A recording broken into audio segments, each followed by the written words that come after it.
Bonjour à toutes et tous et merci d'avoir fait le déplacement malgré les chaleurs un peu fortes en ces derniers jours.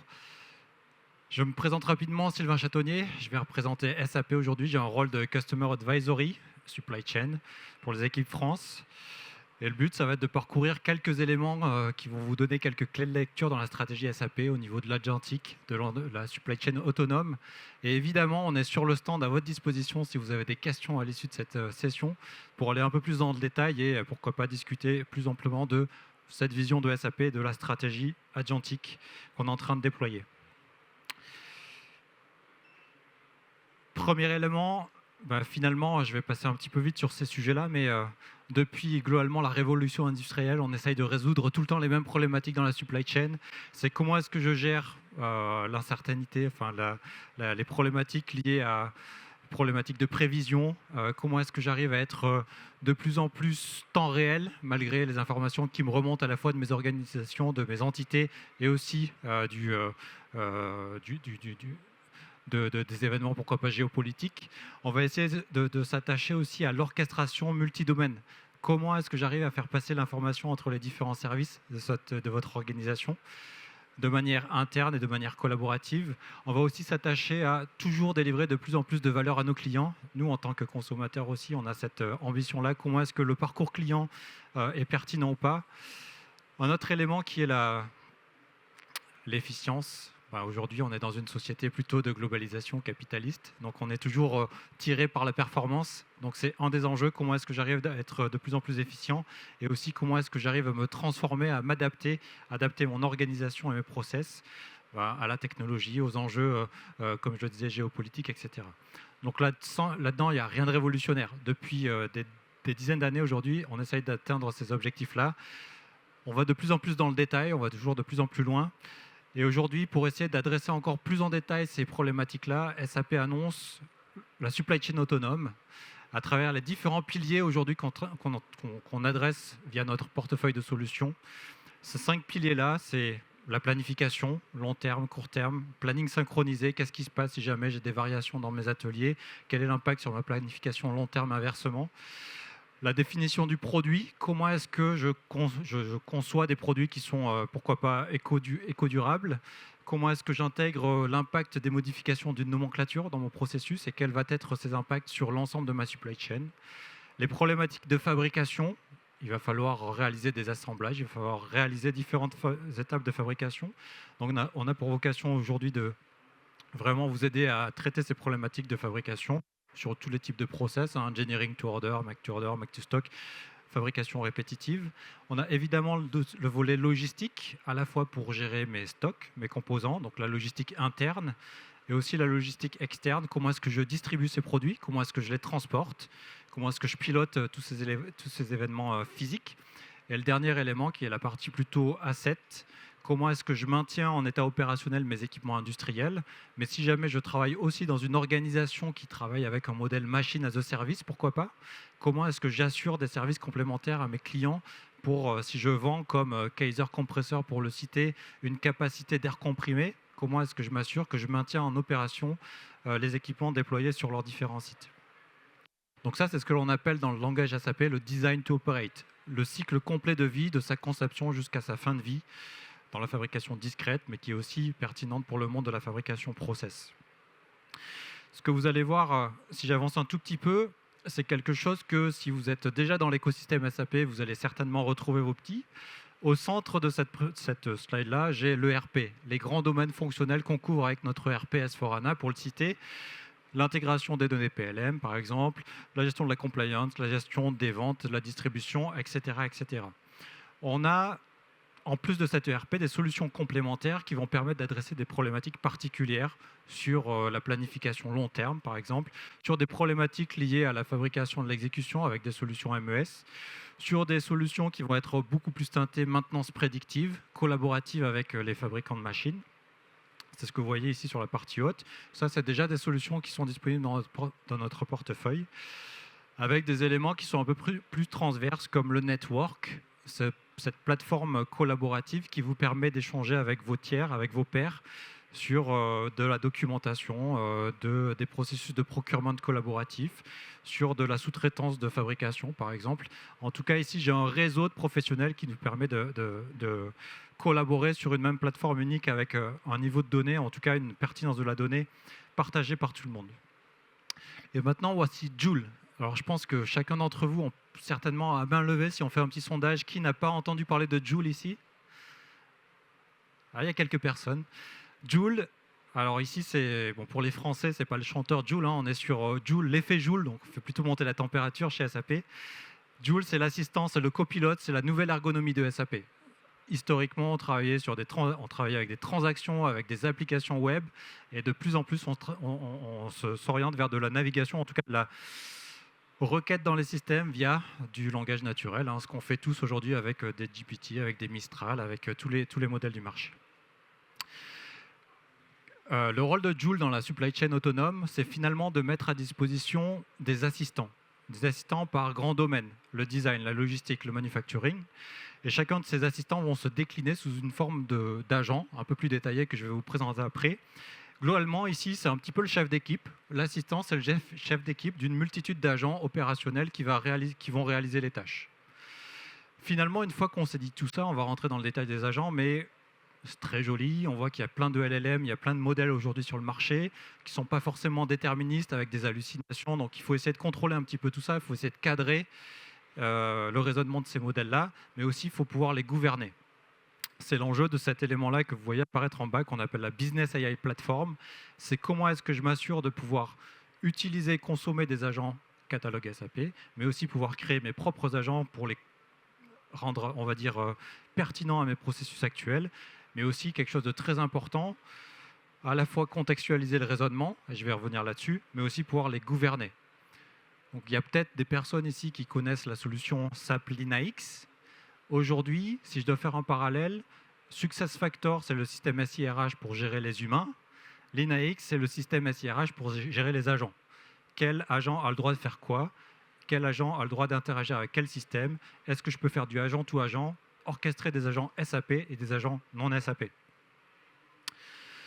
Le raisonnement, par quoi ça passe? Aujourd'hui, il n'y a aucun modèle disponible sur le marché qui est capable de raisonner sur, d'une part, des données tabulaires. C'est assez étonnant, mais aujourd'hui, les modèles, l'IA ne sait pas, les LLM ne savent pas analyser des bases de données, par exemple. En tout cas, le contenu de ces bases de données. SAP a construit ce qu'on appelle le SAP Knowledge Graph. Il faut le voir comme un immense réseau de neurones qui nous permet d'adresser toutes les solutions déjà dans le monde SAP, de connecter toutes les relations entre les clients, les commandes, les fournisseurs, les ordres de vente, le transport, les transporteurs, etc. Et qui va permettre de définir ces points synaptiques entre finalement les liaisons entre chacun des objets. Donc ça, c'est la vraie puissance de SAP dans votre contexte SAP. On s'appuie aussi sur de la donnée qui est potentiellement de la donnée tierce. Par exemple, si je travaille dans l'agribusiness, je vais peut-être avoir besoin d'informations sur la météo.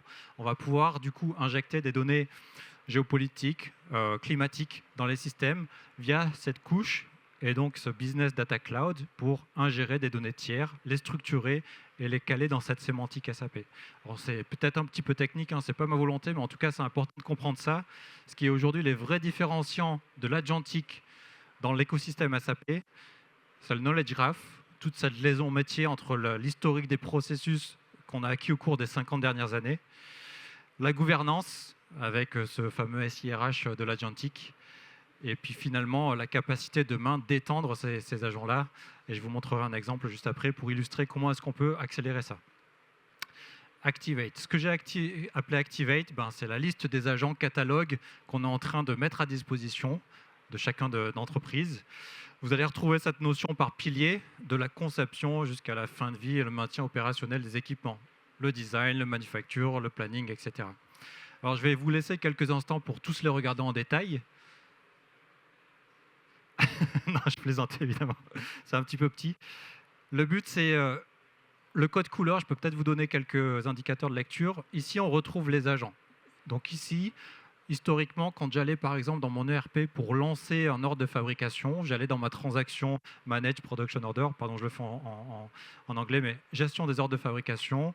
J'allais voir est-ce que j'ai des problématiques, est-ce que j'ai un risque de retard, est-ce que j'ai des composants manquants par exemple, et j'avais une analyse comme ça un petit peu manuelle à faire.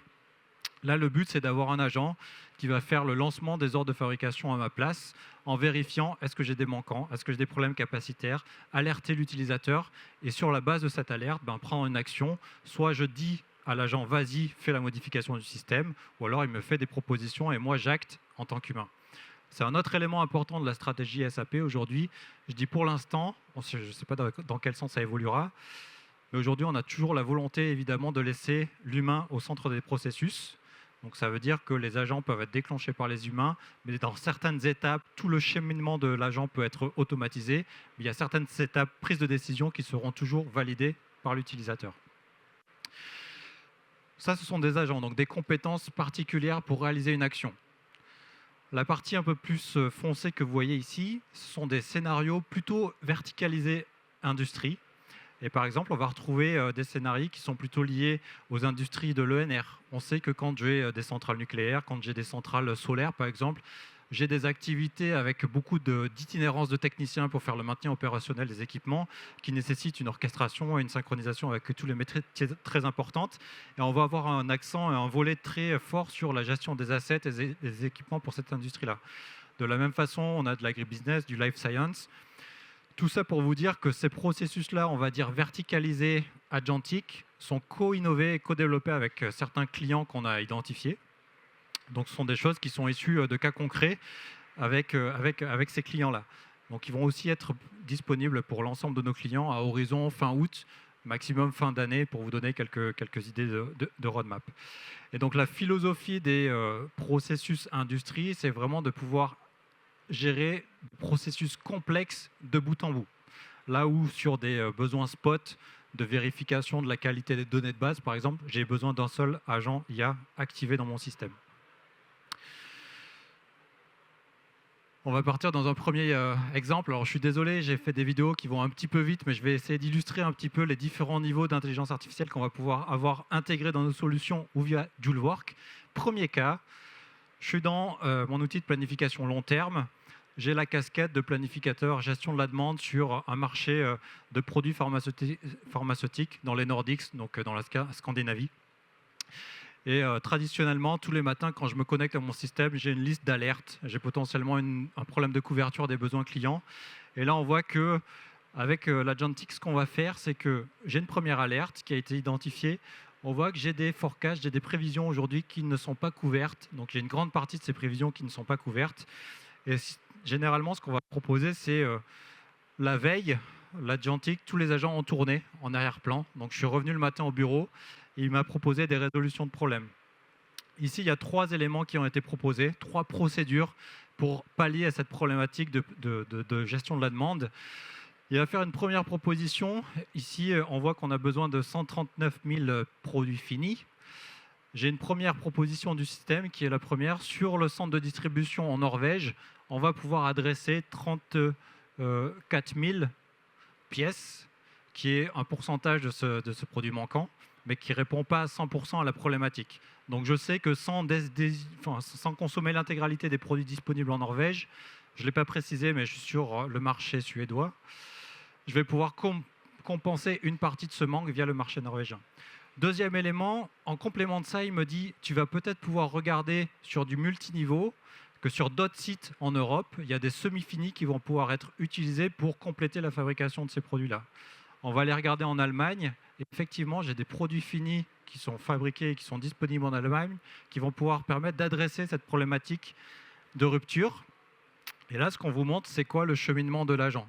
Le but, c'est de ne pas avoir un raisonnement qui est complètement une boîte noire pour vous. C'est moi, en tant que planificateur, je veux comprendre quelles ont été toutes les étapes d'identification du processus, la vérification de la date d'opération, le délai de transit, par exemple, de l'Allemagne vers la Norvège, la capacité, le lead time associé à la fabrication du produit fini une fois que j'aurai ces produits semi-finis sur site. Et de la même manière, je vais pouvoir adresser encore un complément. Et finalement, alors accessoirement, il m'avait proposé aussi des alternatives ici sur des centres de distribution. Et finalement, comme je vais pouvoir encore adresser une autre partie de ce manque, je vais avoir besoin ou je vais avoir potentiellement un impact dans 3 semaines sur le marché allemand, parce que ce que je vais prendre pour honorer la demande la semaine prochaine, ben, je vais finalement consommer une partie de ce qui était prévu pour le marché allemand. Et donc, il va y falloir aussi prévoir peut-être une production complémentaire sur le marché allemand. Ça, c'est la première version d'Agentic qu'on va pouvoir retrouver, embedded dans les solutions. Vous voyez que je suis sur une ergonomie, on va dire S4HANA web un peu traditionnelle, mais j'ai directement des raisonnements agentiques portés par l'application. Deuxième étape, JoulWork. JoulWork, nouvelle ergonomie de SAP.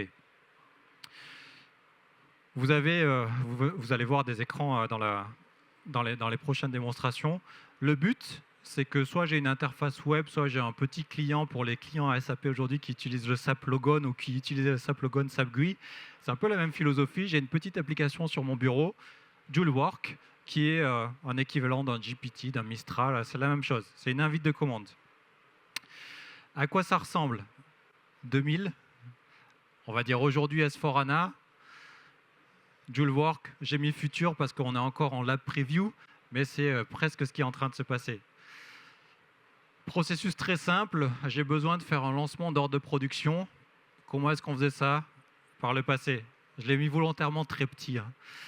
Donc, par le passé, j'avais mon SAP Logon, je me connectais dans mon système, j'allais sur une transaction qui nécessitait d'avoir des critères de recherche sur quelle usine je travaille, sur quelle référence, sur quelle ordre de fabrication. Potentiellement, j'avais une représentation dite grille ALV avec un certain nombre de colonnes que je voulais éventuellement trier ou réordonner. Donc, il fallait passer par le paramétrage de cette grille-là, etc., etc. Donc, c'était assez fastidieux. Aujourd'hui, on travaille principalement sur une ergonomie web qui est donc des applications qui encapsulent un certain nombre de transactions qu'on avait historiquement dans notre système, avec une ergonomie quand même beaucoup plus visuelle, avec des alertes, avec des informations de rupture. Mais en parallèle, je ne sais pas si vous avez suivi, mais ce que j'ai demandé à JoulWork, c'est est-ce que tu peux faire le lancement des ordres de fabrication XY? Il a fait son raisonnement. Pendant qu'il a raisonné, il a dit attention, sur cet ordre-là, sur des ordres-là, tu as 2 versions de fabrication disponibles en fonction de la capacité de production que j'ai modélisée dans mon système. Laquelle veux-tu utiliser? J'ai encore le choix, je n'ai pas de contrainte capacitaire. Je vais prendre la V01. Et là, il est en train de faire son analyse, contrôle de disponibilité. Est-ce que j'ai des manquants? Contrôle capacitaire. Si tout va bien, le système fait le lancement des ordres de fabrication directement à notre place. Sur la base d'un simple prompt, peux-tu lancer ces ordres de fabrication? Donc ici, vous avez vu qu'en termes d'ergonomie, on est sur une autre approche. Avant, on avait plutôt cette approche un peu application directement dans l'écran, dans une application web Fiori. Aujourd'hui, je passe par cette interface-là, qui est potentiellement aussi activable directement dans le système. Et demain, on va utiliser principalement JoulWork comme interface pour déclencher des prompts. Donc là, c'était assez simple. Je lance mon prompt, l'agent raisonne, il appelle les bonnes API pour faire l'action dans le système. Et évidemment, on trace, JoulWork hérite des autorisations qui me sont données, moi, en tant qu'utilisateur. On continue. JoulWork, on prend un peu plus de hauteur. Là, j'étais sur un agent. Je faisais une libération, un lancement des ordres de fabrication. Là, on va faire du multi-agent. Même combat, je me lance, j'ai un prompt. Et là, je vais demander, est-ce qu'il y a des changements de nomenclature d'engineering qui ont été poussés dans le système? Et là, effectivement, je vois que j'ai des change requests dans mon système sur la base d'éléments qui me remontent du PLM. Et là, ce que je vais demander, alors ça va aller un peu vite, c'est pour la mise en production de ce changement, est-ce que tu peux me faire une analyse des données qui sont gérées dans mon système? Est-ce que ces nouveaux articles qui vont être créés ont les bons types de planification, ont les bons lead time? J'ai une vue éclatée éventuellement du modèle 3D. Donc on va faire un état de santé de la donnée de base, article, nomenclature, gamme de production, version de fabrication, mais on va aller un petit peu plus loin. Si ce produit-là, c'est un produit que j'ai fabriqué historiquement, mais qui a subi des changements de la part de retours clients ou suite à des développements engineering qui ont été faits en interne, le système va regarder par rapport à l'historique, est-ce que la configuration actuelle est la plus pertinente dans ton contexte? Est-ce qu'il n'y a pas une optimisation sur les temps d'opération? Est-ce qu'il n'y a pas une optimisation sur les lead time? Est-ce qu'il n'y a pas une optimisation sur les stocks de sécurité? Etc., etc. Donc le but, c'est 1, je vérifie la qualité de la donnée. Est-ce que mes données sont complètes pour passer en production? 2, est-ce que je suis optimal par rapport à mon historique de fabrication. Et donc là, on est dans un environnement de simulation. Le système va estimer que dans tel cas, si tu ajustes ces lead times, si tu ajustes ces temps de processing, si tu ajustes ce niveau de scrap dans ta nomenclature, si tu ajustes toutes ces informations-là, tu peux potentiellement tendre vers un gain de X kilos euros sur une période de production, sur un volume produit. Donc là, ce qu'a fait le système, c'est qu'il a enchaîné une succession d'agents, l'agent qui va regarder la qualité des données. Donc on regarde les données de base qui sont inhérentes à ce changement.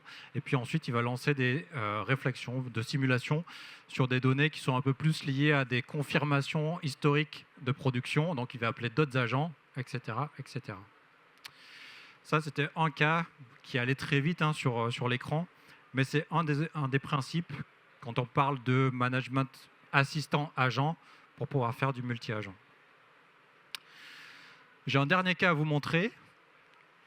Ici, je vais prendre plutôt la casquette gestion des assets de maintenance, qui est assez parlante en général. J'ai des équipements industriels dans mon installation, une pompe en l'occurrence qui est connectée avec des capteurs IoT qui nous permettent de faire du monitoring de vibrations sur cet équipement. Sur la base de l'état de santé de cet équipement qui est géré dans mon système, on va pouvoir ensuite déclencher une succession d'actions, potentiellement déclencher des ordres de maintenance, faire le dispatching du bon technicien sur l'activité et ensuite réaliser de manière physique le changement avec de la mobilité pour le technicien pour pouvoir déclarer le compte-rendu et tout ce qui aura pu être réalisé suite à cette opération-là. Comment ça se passe? Même principe.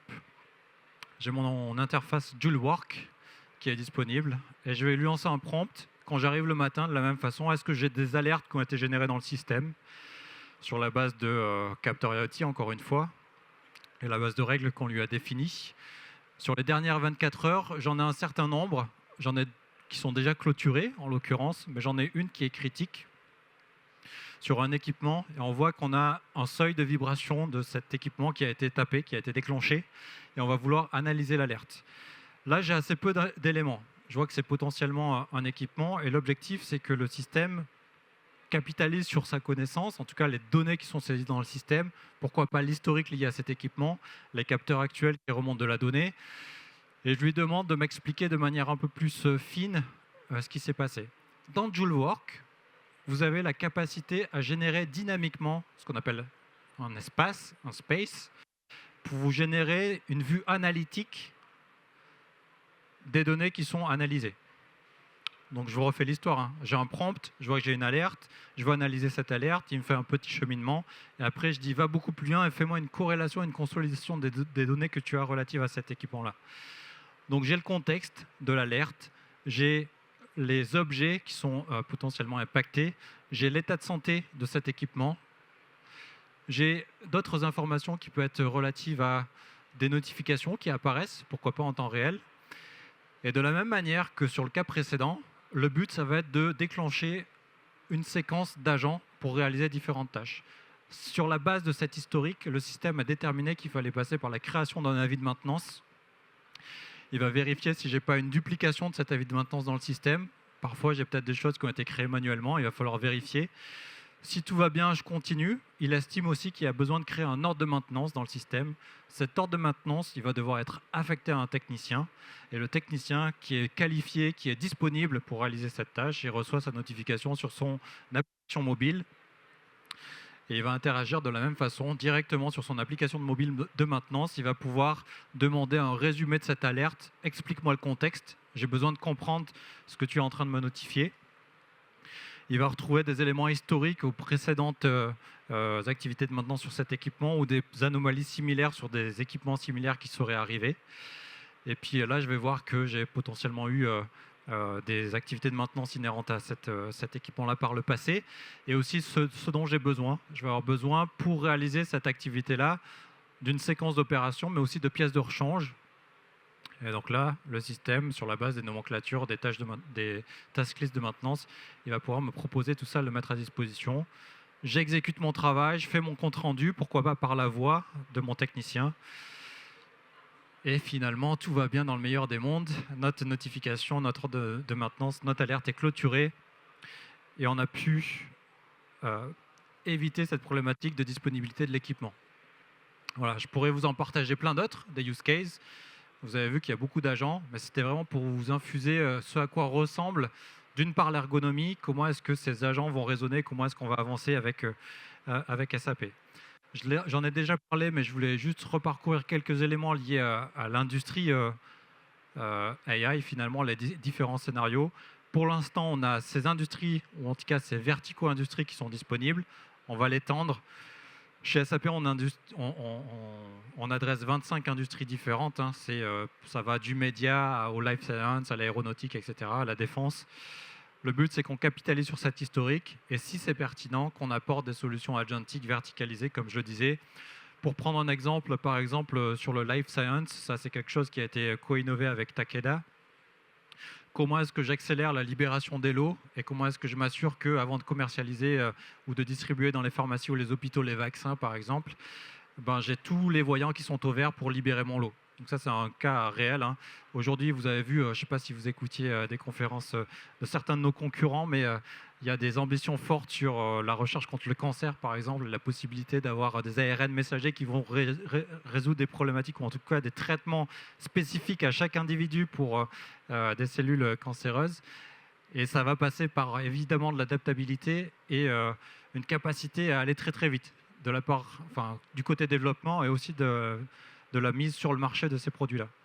Donc typiquement, sur cet exemple Life Science, c'est est-ce que je respecte les dates de péremption des produits pour les distribuer sur les différentes plaques régionales? Est-ce que j'ai tout mon dossier de lot électronique qui est constitué, les MBR, l'Electronic Batch Record? Est-ce que j'ai toute cette liasse qui est prête?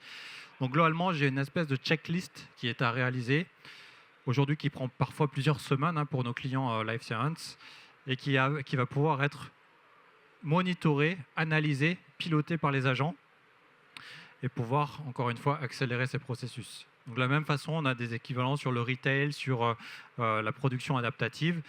Et j'ai essayé de mettre un slide qui montre un petit peu comment est-ce que ça se passe. C'est le même slide qu'on a retrouvé en introduction, mais finalement, quels sont les différents agents sur la production ou la fabrication adaptative? Potentiellement, si vous vous rappelez de la vidéo que j'ai montrée sur la gestion du changement d'un équipement, d'un composant de nomenclature, on va devoir passer par différentes étapes. Quel est l'impact sur mes données de base actuelles? Quel est l'impact éventuellement sur la gestion de projet actuel si jamais je travaille à l'affaire? Quel est l'impact sur le procurement? Peut-être qu'il va falloir trouver des nouvelles sources d'approvisionnement si jamais ce composant-là est différent de celui que j'utilise par le passé et que je n'ai pas encore lancé de RFP ou de contrat avec des fournisseurs. De la même façon, je vais vérifier la qualité de la donnée pour appliquer ce changement. Est-ce que j'ai des impacts sur mon encours de fabrication?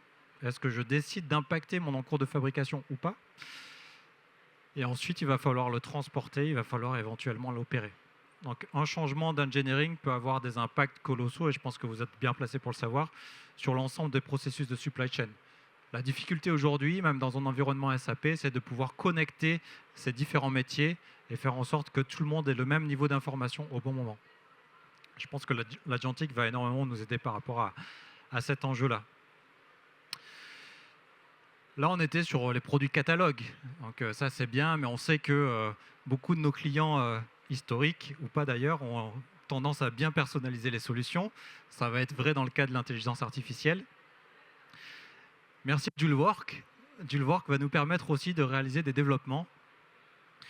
Et donc, dans le même espace où je vais pouvoir converser avec mes agents, ou en tout cas déclencher des agents sur la base de besoins métiers, je vais pouvoir, évidemment, si j'ai les autorisations, directement créer mes propres agents, mes propres workflows ou mes propres applications.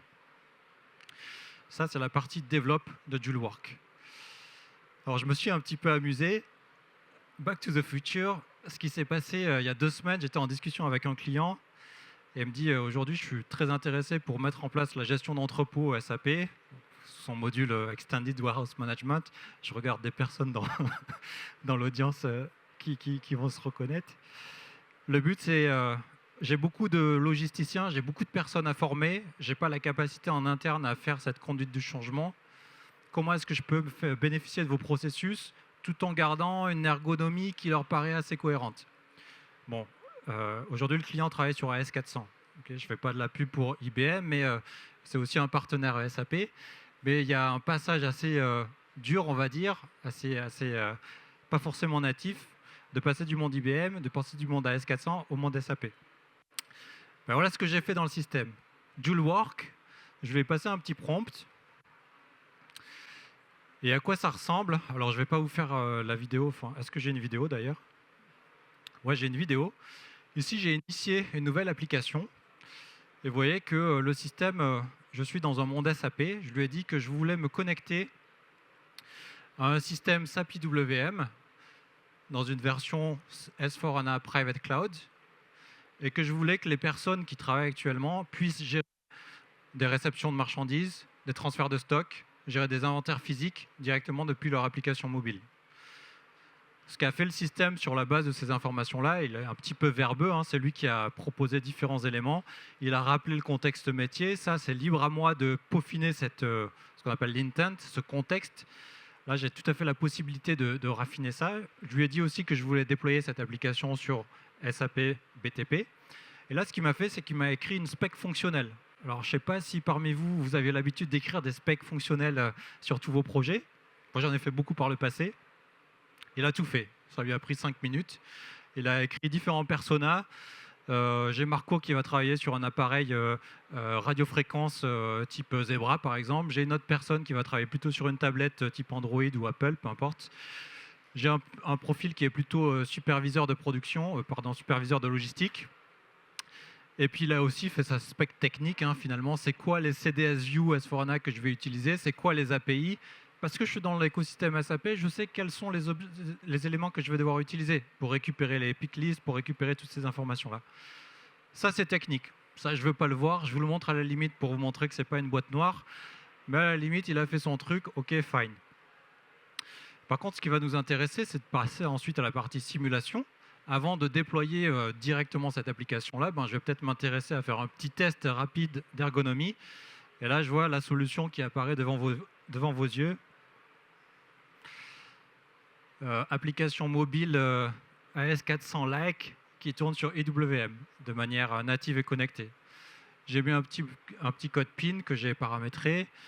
Je retrouve mes grandes fonctions que j'ai voulu renseigner, good receipt, inventaire, etc. Alors, le client m'a dit c'est assez magique, je n'ai pas de conduite du changement à faire. Je retrouve les mêmes opérations que dans mon système AS400, mais j'ai enfin des processus intégrés avec la production, avec la distribution, sans révolutionner les écrans de mes opérateurs. Pour autant, la technologie est très différente par rapport à ce qu'on va pouvoir utiliser. Donc ça, c'était la partie application. De la même façon, on va pouvoir créer vos propres agents et vos propres workflows. Alors, je ne pense pas l'avoir mis ici.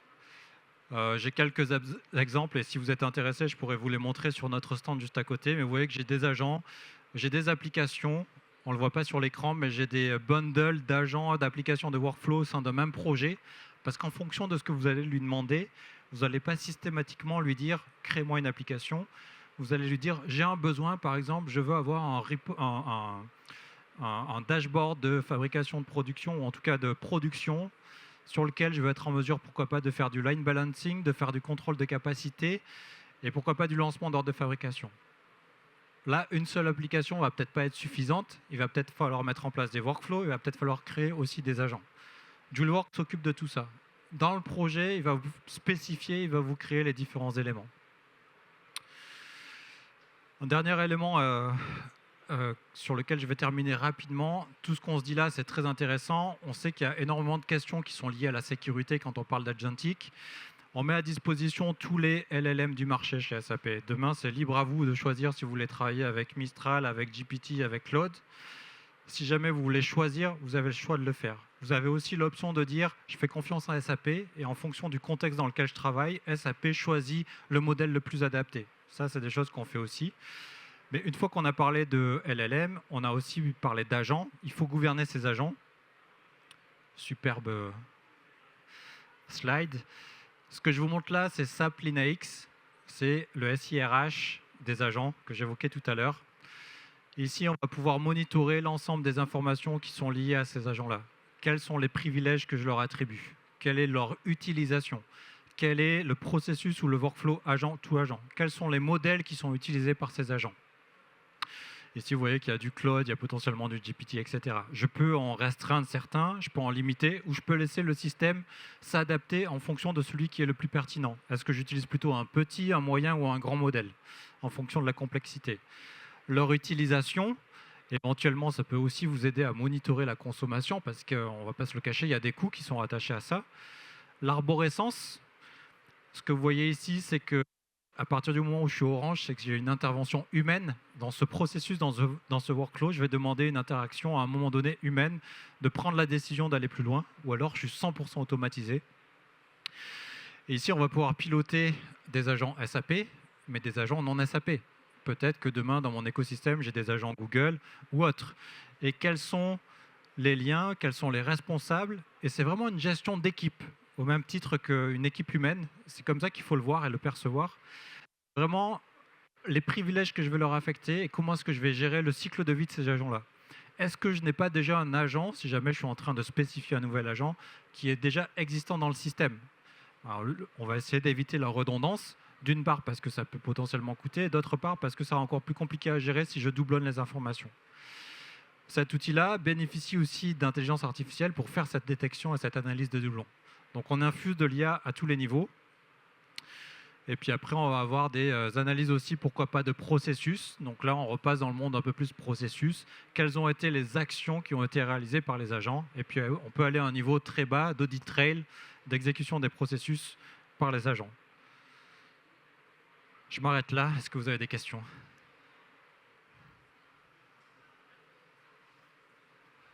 Tout est clair?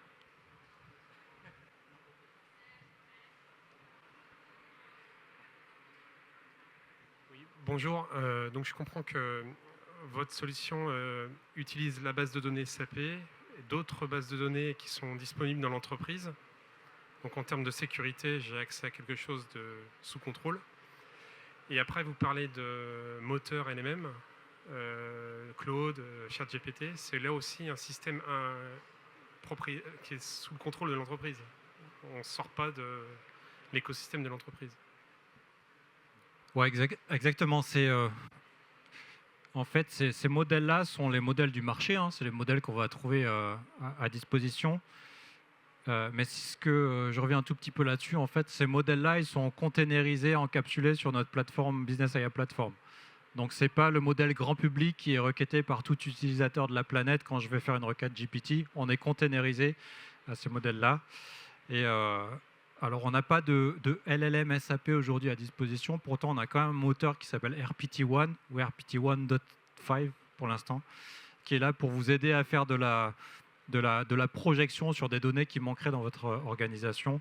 Donc, c'est potentiellement une création de données synthétiques, mais sur des historiques métiers qu'il y a dans vos systèmes, par exemple, pour citer celui-ci. Une autre question?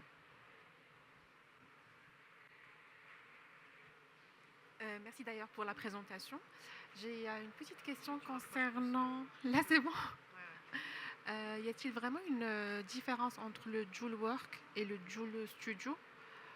Ou est-ce que Joule Work en fait développe le Joule Studio? En fait, je voudrais juste bien éclaircir ce point. Merci. Alors pour l'instant, on a les deux. On a Joule 2.0 et Joule Work. Il y a une unification qui est en train de se faire petit à petit. Mais globalement, Joule Work il est très orienté no code. Donc je vais prompter, puis je vais avoir mes spécifications comme vous l'avez vu qui sont générées. Là où on garde une approche pro-code encore avec Joule Studio, si on souhaite le faire pour développer des agents, des applications, toujours assistés par IA, mais où on va écrire du code. Donc pour l'instant, les deux sont disponibles. 1 minute. On s'arrête là. Merci à tous. Non, une dernière question.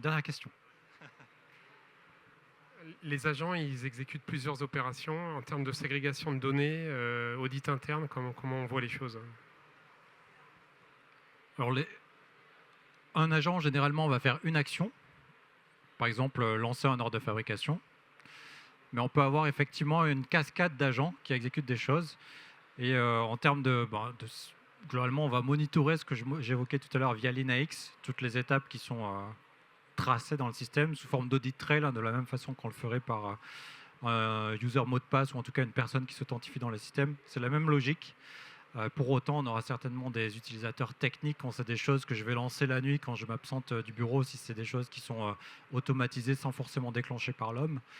Mais on va le tracer via deux outils principalement. La gouvernance est gérée par l'INAX, donc c'est là où je définis et j'encadre les modèles que je vais utiliser, tout ce que vous avez pu voir. Deuxième élément, c'est Cloud ALM qui me permet de vraiment monitorer tous les usages multisystèmes que je monitore dans mon architecture applicative. Merci à toutes et tous.